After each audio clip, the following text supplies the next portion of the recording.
Sure. Absolutely.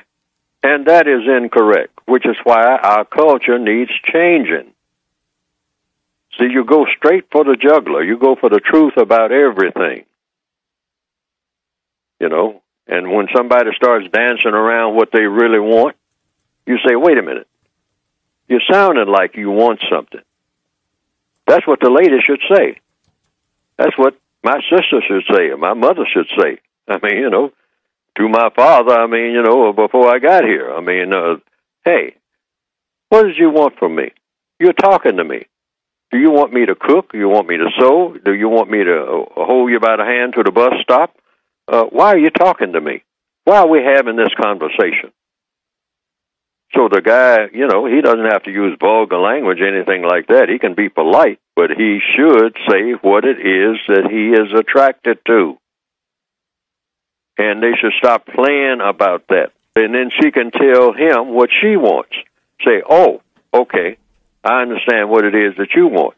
Now, are you concerned about what I want? Because one thing that I think I don't want is you. Now, Mr. Fuller, let me put another example out here. Let's say, for example, she says, okay, I will give you sex. But, and she's not a prostitute or anything, but I need you to pay this bill and that bill on a regular basis for me. She should say so. Should that happen? Absolutely. And she should say so right out the gate. Wait a minute now, Mr. Fuller. Wait a minute. I'm trying to be clear. So you saying it's all right for her to say to him, I'll give you sex in return for you paying these bills for me on a regular or monthly basis so long as we have sex. Is that what you're saying?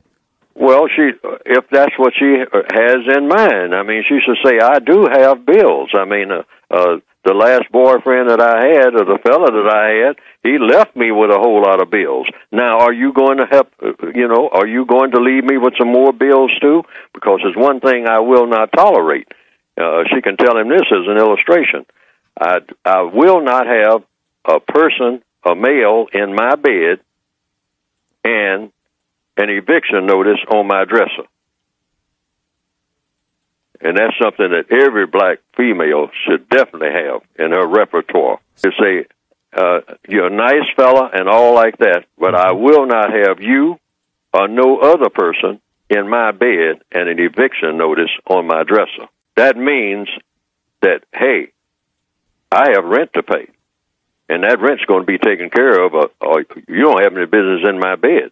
What are you doing in my bed and I got an eviction notice on my dresser? That doesn't even compute. That makes no sense at all. I mean, we are both up here giggling and carrying on in this bed that hadn't been paid for, and the roof over our heads and the curtains that are pulled and all like that. And I'm subject to be out on the street tomorrow after all of this fun we're having today. That's not mathematical. That's not logical. Everything in the universe is supposed to follow a logic.